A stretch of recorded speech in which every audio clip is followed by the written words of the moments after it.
All right. I think that there was an issue with the audio. So I'm now getting signals that you can hear me. So I'll start over. I'm Lindsey McKay, owner and lead advisor at McKay Wealth Management. What I was saying is that everyone will be in listen only mode today, but it sounds like many of you already found the Q&A box where you can put your questions in there. We're going to get to hopefully most of them throughout the presentation, but if you have a question that I don't get to, there is a moment at the end where I'll be able to answer questions that would apply to the group as a whole. But as I'm sure many of you have probably realized when you start to look at Social Security for yourself, it is a very unique, individually driven decision as far as when to start benefits. So if at the end of our conversation today, you feel like you want to dig deeper into your own circumstances, then I really encourage you to reach out to myself or a team member, and we can get you scheduled to talk about your circumstances and when might be the right time to start your Social Security, or how you should think about ways that you can maximize your Social Security benefits prior to starting them. All right, with that, I'm going to turn off my camera and we're going to get into today's presentation.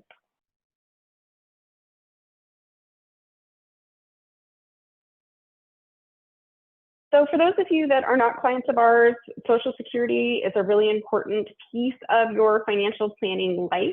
So this just highlights some of the different areas that we want to be helping each and every one of you be thinking about maximizing value.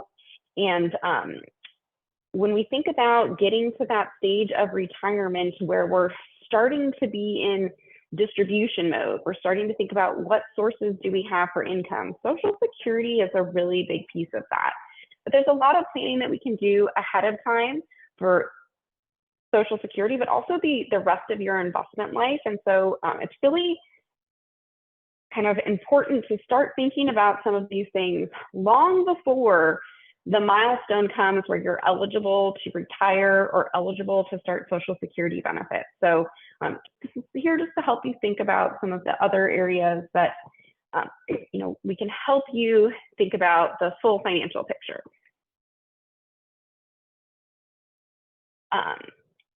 When we think about Social Security, we all know about it. We've been paying into it for years, decades. And it's this future event that's going to occur where we're suddenly going to turn around and be taking money out of that system, getting paid back benefits that we've been paying into over time. But it's a really tricky one to know how to decide when is the optimal time to take your benefits. Part of that is because we don't know how long your life is going to be. If we knew all of the exact parameters, we could really fine tune it and get into, exactly when would be the most optimal time to start benefits. But there's a lot of unknowns. So there's things that factor into it, like how healthy you are, longevity in your family, other income sources that you might have, whether or not you're single or married, if there's going to be survivor benefits that will be a consideration. And so it really is about trying to maximize these benefits for you in your full retirement period. And so for many of you, it might be attractive to say, well, I'm retiring early. I want to start benefits early because that's going to enable that initial early retirement to be much more plausible.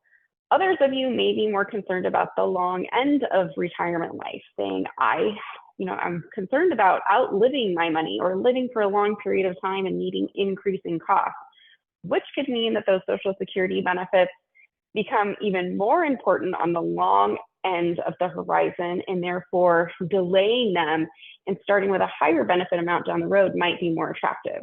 So really, whenever I'm having conversations with clients about Social Security, it's very unique to their circumstances, and really trying to help them understand the options so that they can make an informed decision. Because we really want to prevent the scenario of hindsight. We look back and we say, gosh, I wish I would have considered this or known that. So we really want to look at all different angles and say, based off all the information I know today, the right time for me to start Social Security is at my full retirement age, or age 70, or as early as 62.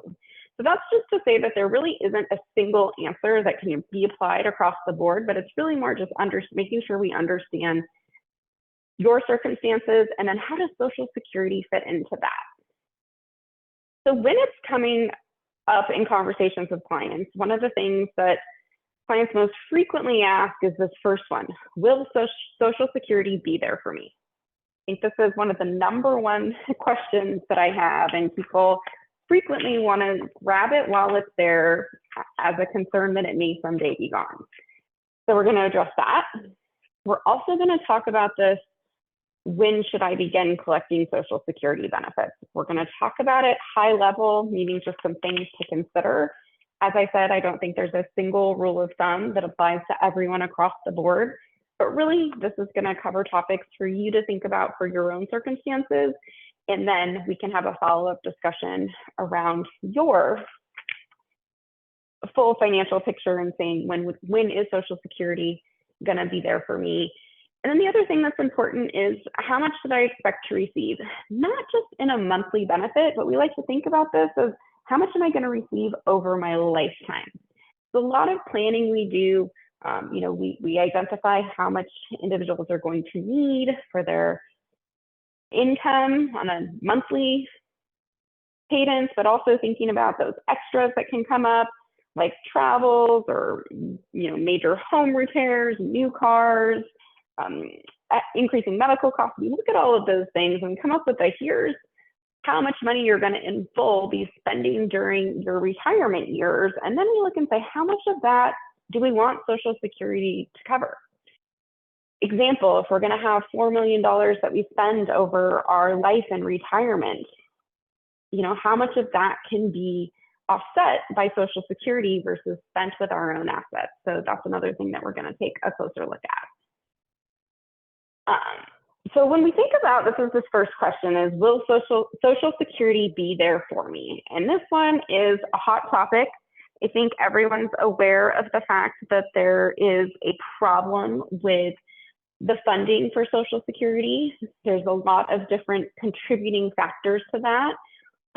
What is putting it kind of forefront or under the most pressure at the moment is that boomers are retiring, and we now have much more people that are taking Social Security benefits than ever before.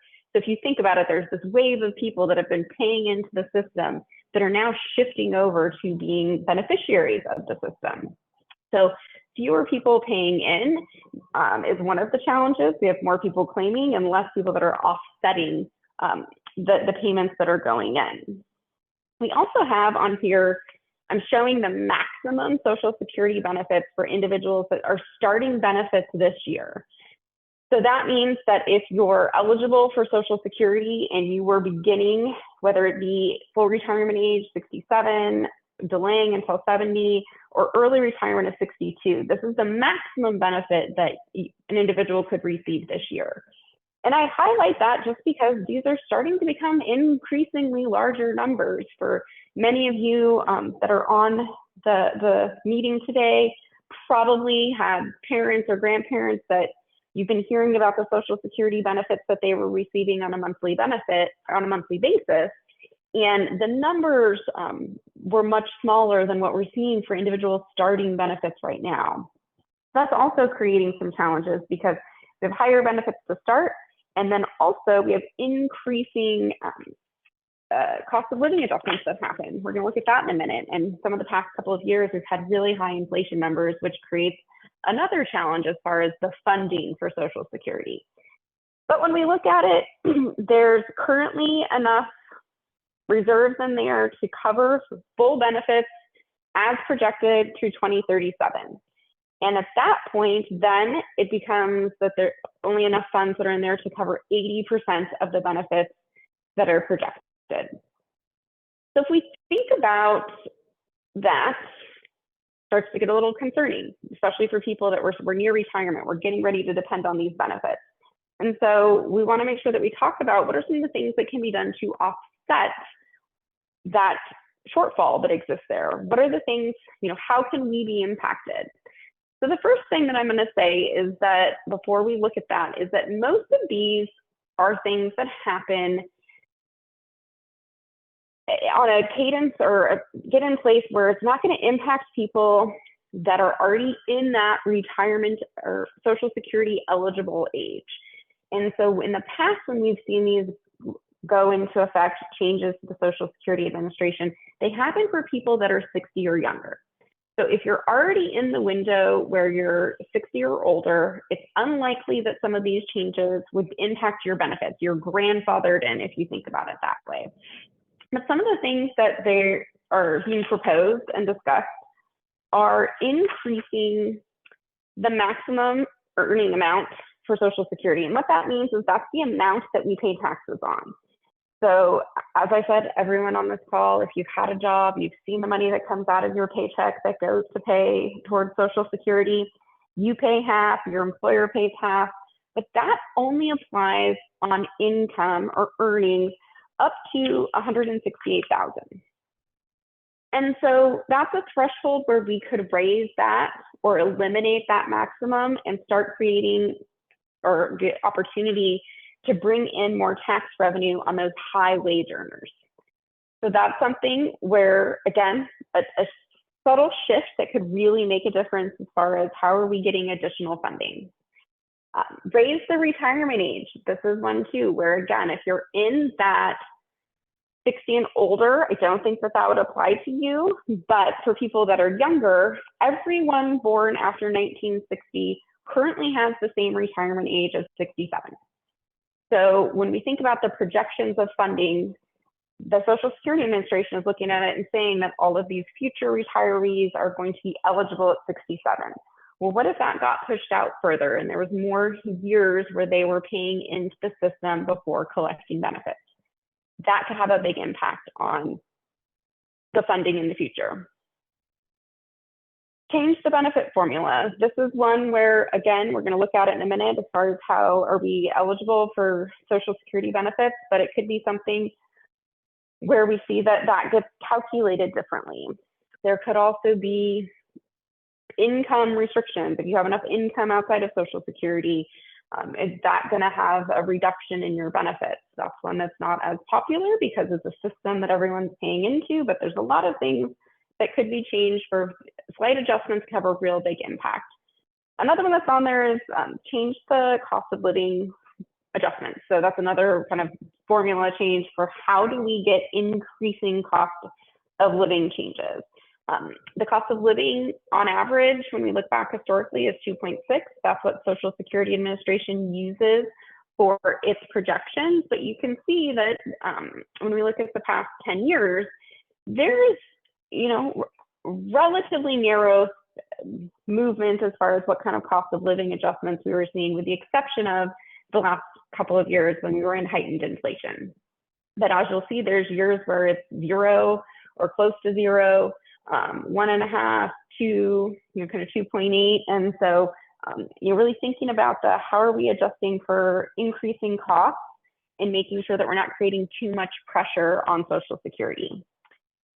So these are just some examples of slight adjustments that could be made that would really make a big difference as far as making up the shortfall that we have for funding. So when people come in and say, should I start Social Security immediately because I'm concerned that it's going to be gone tomorrow?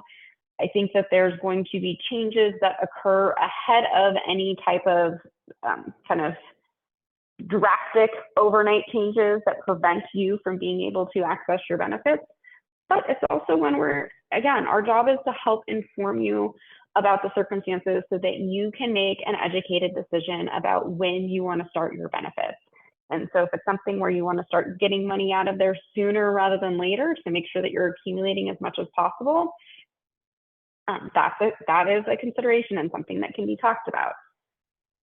When we look at the concept of how much money am I going to get, I mentioned we think about your whole lifetime.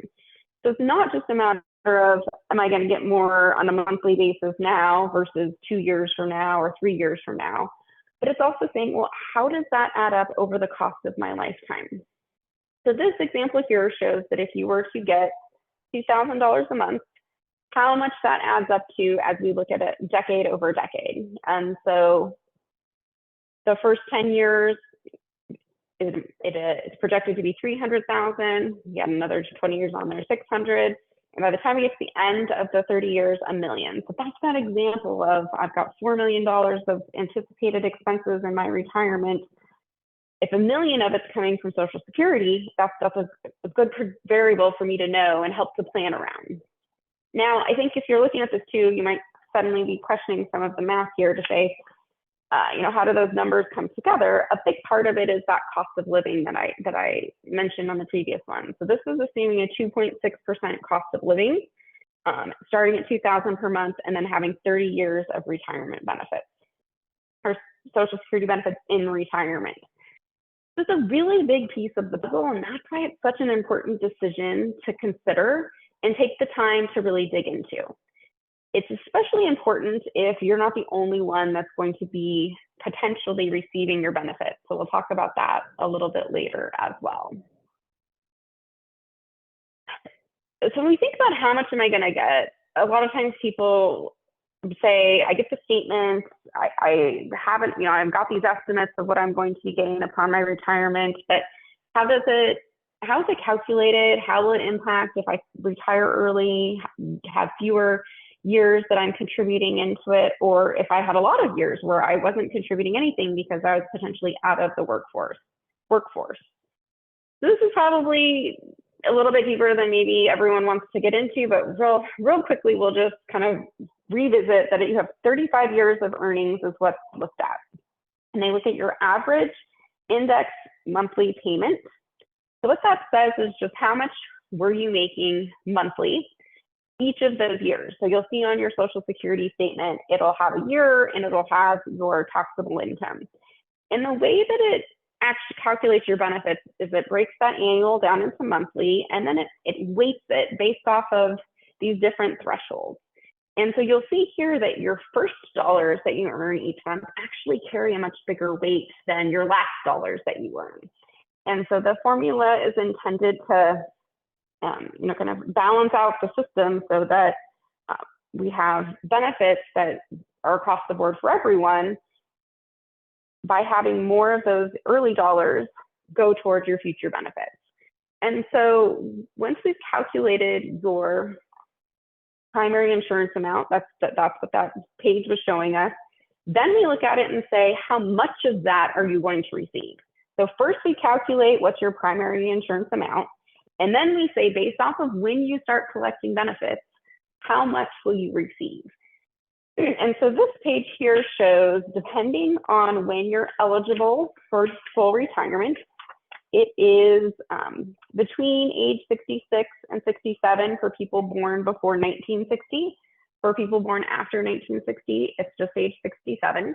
And then you can see there, if you start benefits prior to that full retirement age, the reduction that you would get in your monthly benefit amount. And then after you reach your full retirement age, you see that if you have waited and started after your retirement age, the full retirement age, then you actually get an increasing benefit amount. So in this example, if you were born after 1960, and you started your Social Security benefits at age 63, you would receive 75% of your primary insurance amount that locks in your Social Security base. You get cost of living adjustment on that, but there's no further increases. You do not get a raise when you reach your full retirement age. It locks it in when you start. Conversely, if you waited and started at age 68, you would receive 108% of that primary insurance amount. That locks in your base, and you get cost of living increases on that. So when we think about trying to maximize dollars over our lifetime, it's important to think about that cost of living factor, because if we start at full retirement or later, we have years that we did not benefit that we have to make up for. But we also have a higher benefit amount that we're going to receive a same percentage increase of cost of living on, that's going to compound at a quicker rate. And so it's really one where we want to think about, again, that full amount that you're going to get through your lifetime, not just necessarily what you could get in those first couple of years. This next slide is going to just show similarly that what I said about it locks it in. We don't get increasing amount. And so this just shows if you started early retirement and at 63 was the example I gave, and you got 75%, it locks that in. You still get, the cost of living increases, but you're still only getting 75% of that primary insurance amount. If you wait until your full retirement age, you get 100%. And then again, as I said, if you waited just 1 year from 67 to 68, you would get 108%.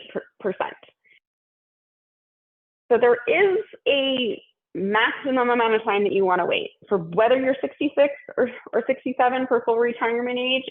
There's no increase that occurs after age 70. So for most people, they would say, unless there was some extreme circumstance like a major tax event or something that did not want to have income, for a year, you wouldn't want to wait and start your benefits any later than age 70.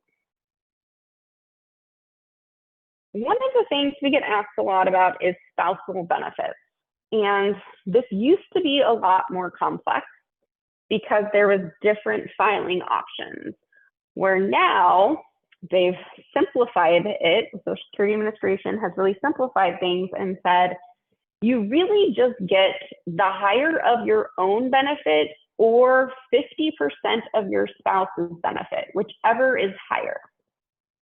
So in that example that I gave earlier, where someone had many years out of the workforce and hadn't been contributing to their Social Security earnings for the full 35 years, they had zero income in a handful of those years, their benefit amount might not be very high.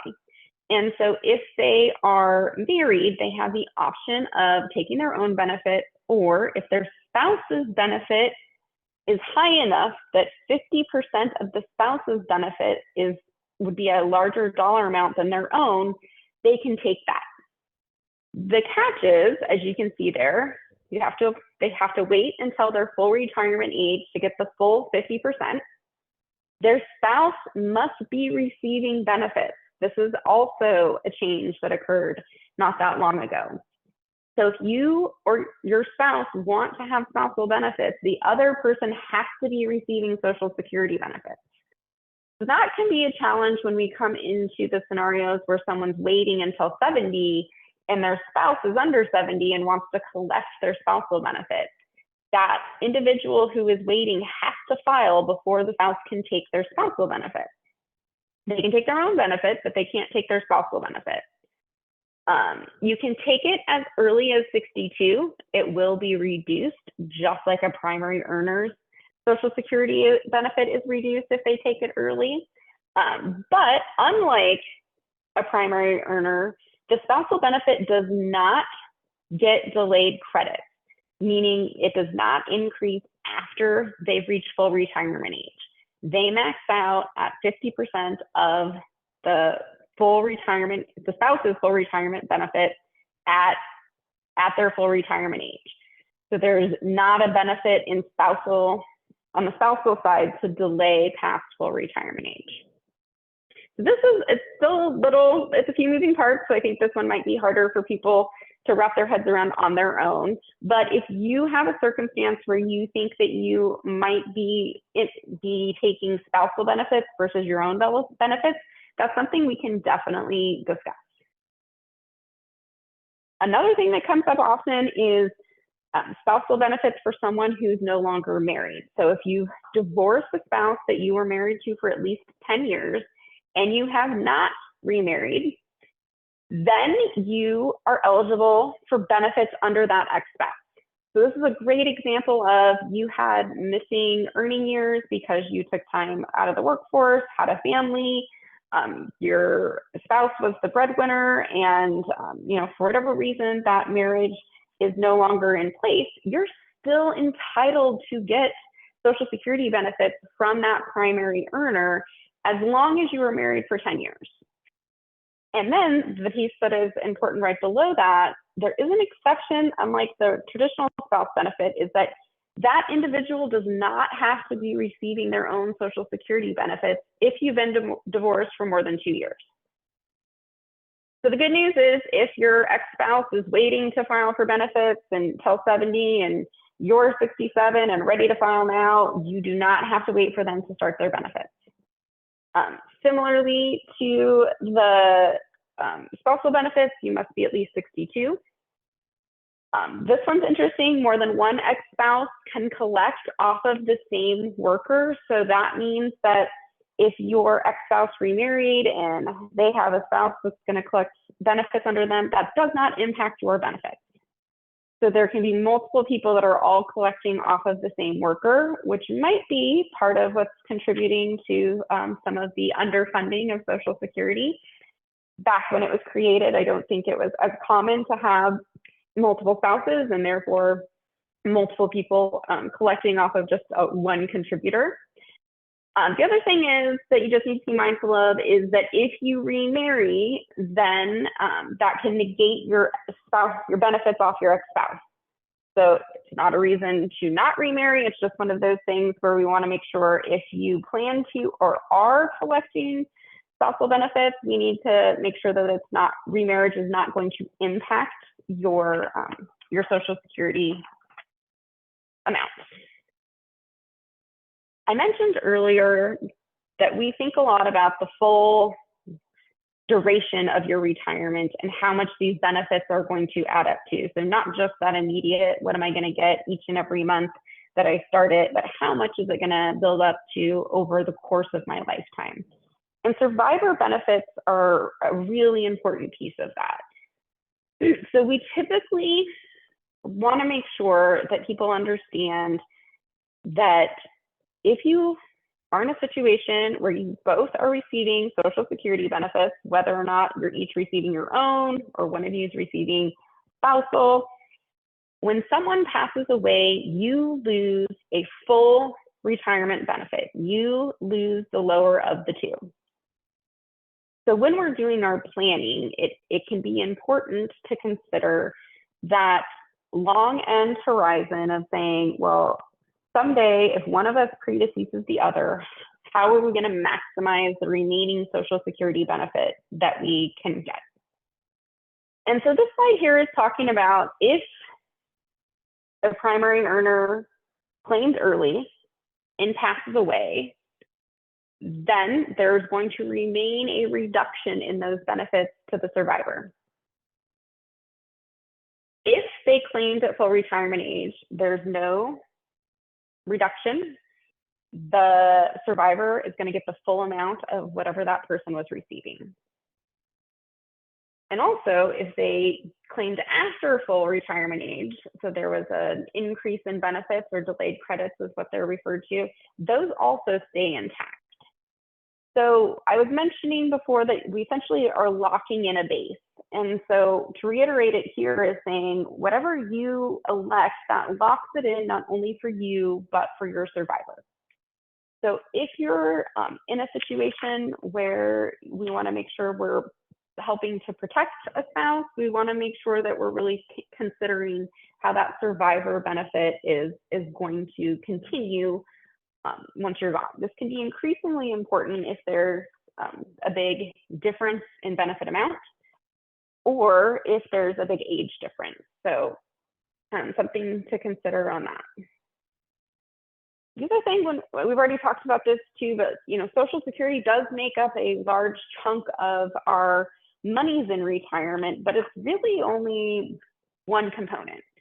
And so when we think about this pie chart and how much it's going to contribute to it, again, we don't want to just be thinking about I'm starting benefits today, how much is it making up of my current income needs, but really thinking about that full lifetime and how much it's going to contribute over the expected course of your life and or a spouse's life if we're thinking about that survivor benefit. So how do we figure out what our benefits are going to be? As many of you know, the Social Security Administration doesn't send out statements like it used to. You can set up online access and be able to get access to statements more frequently. There's also calculators that are listed there, but also we can help you with projections. It's really important that we kind of continue to look at this piece because your statement frequently assumes that you continue working at the same amount that you are currently receiving until full retirement. So if you're planning to retire early, have retired early, are planning to do part-time work, make a career change, we don't necessarily want to use the estimates on those statements because it is based off of assumptions that may change between the time of your statement and when you ultimately go to collect benefits. The other thing that it doesn't always account for is those cost of living increases. So once you reach a certain age, you are getting cost of living increases on your Social Security benefits, even if you haven't started it. So back to that comment I made at the beginning where some people are like, I just want to get my hands on it. I want to make sure I'm not missing out on anything.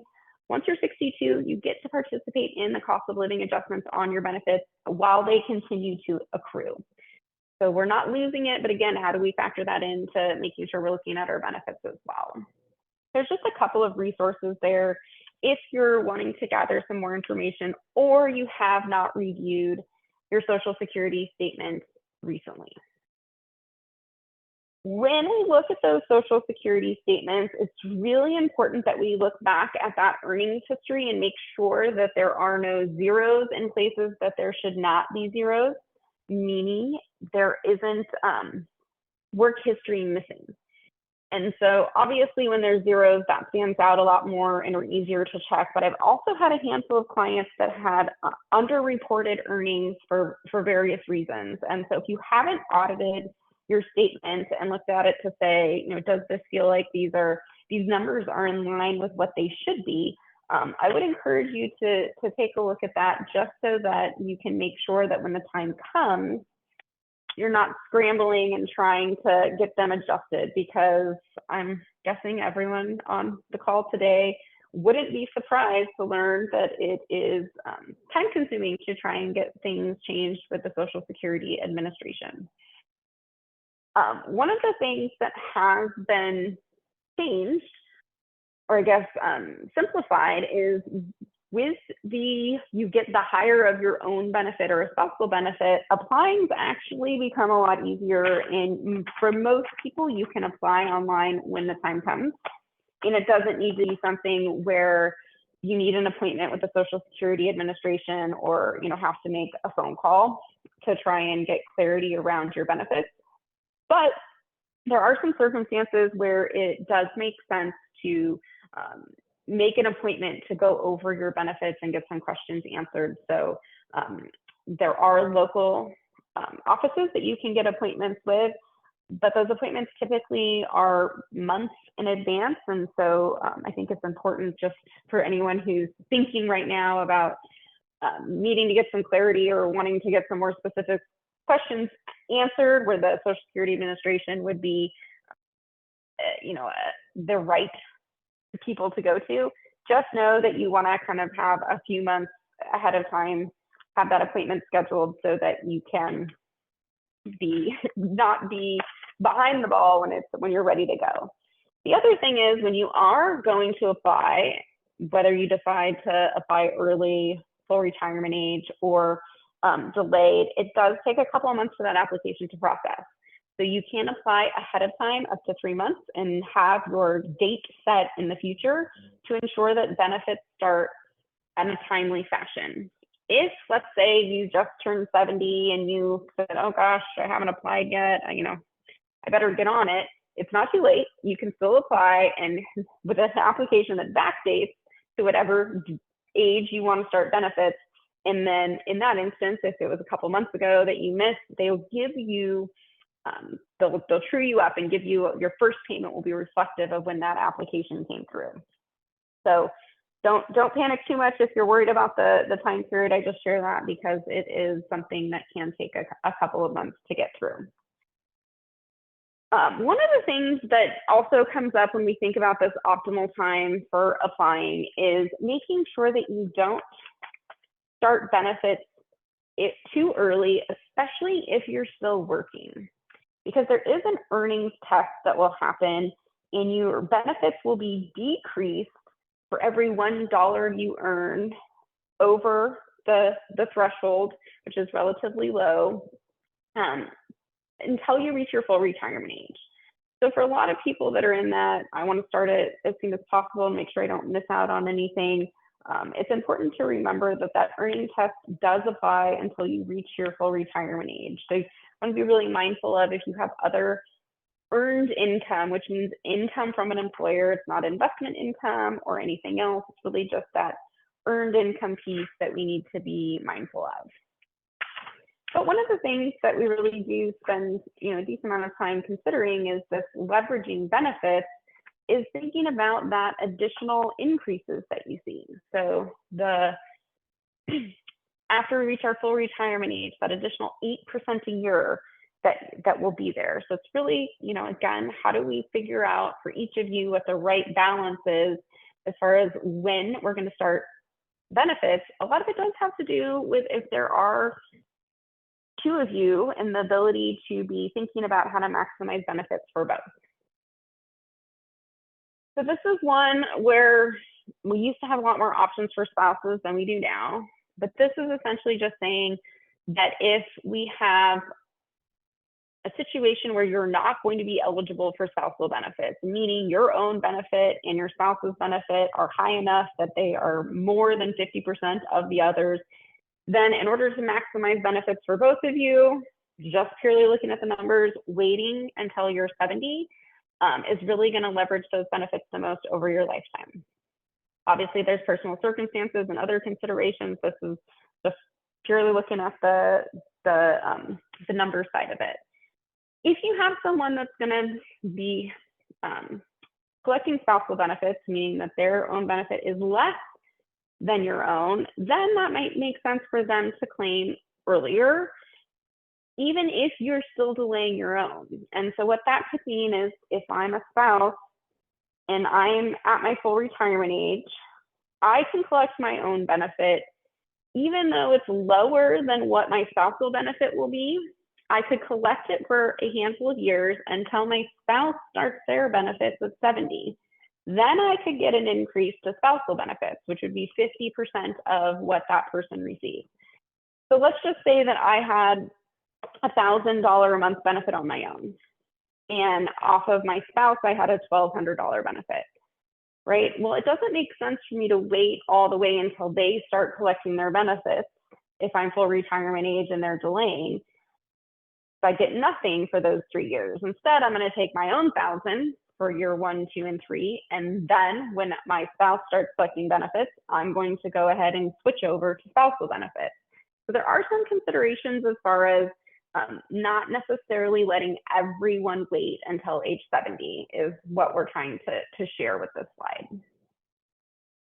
Other things that we think about if we're trying to maximize benefits. So under this assumption, we're waiting until 70 to maximize benefits. What are some other things that we can do to help us be in a good position to be ready for those higher benefits when they come? And so these are things that for many of you we've had discussions about, where we want to really think about Social Security is going to be taxable. So what other income sources do I have are taxable? Retirement dollars is a big bucket for most of us of taxable dollars. So should I go ahead and take more out of my retirement account while I'm waiting for Social Security to help decrease the amount of distributions I'll have once I start Social Security? So again, this is thinking about taxes.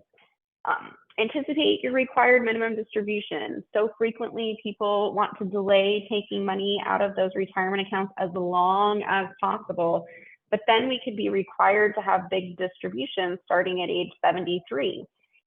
And if we aren't needing all of the income at that point, that could cause us to have higher taxes, higher Medicare premiums, kind of other unforeseen or unanticipated challenges that could have been avoided if we'd done some planning.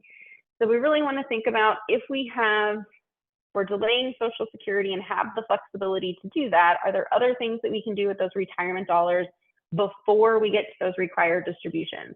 So you'll see there drawdown retirement accounts. It's just taking distributions out of them before you're required to. Converting to Roth is another consideration. Are we wanting to get out as much as possible from that taxable bucket before we have another taxable income source of Social Security in retirement? The other thing that people kind of get a little frustrated around is that Social Security benefits are taxable. So for most of you, 85% of the benefits are going to be taxable. So it's something where when we think about this big picture and retirement planning, we can really help you understand the long-term tax consequences. Because a lot of times people think that they'll be in a lower tax bracket in retirement, and maybe you are for a couple of years, but then by the time you start Social Security, distributions from retirement accounts, et cetera, you can be in a situation where you're paying much higher taxes than you thought that you would be. So again, taxes aren't necessarily something we can completely avoid, but is it something that we can manage in order to make sure that we're in a better situation to maximize the dollars we can keep by minimizing some of that taxation? I've seen this a bunch of times. It's really just a matter of your own plan and what makes sense for you. So I'm happy to review with any of you what would make the most sense for where you're at. And there are a lot of circumstances where you'll hear your neighbor tell you that this is what they did, or a family member or a coworker.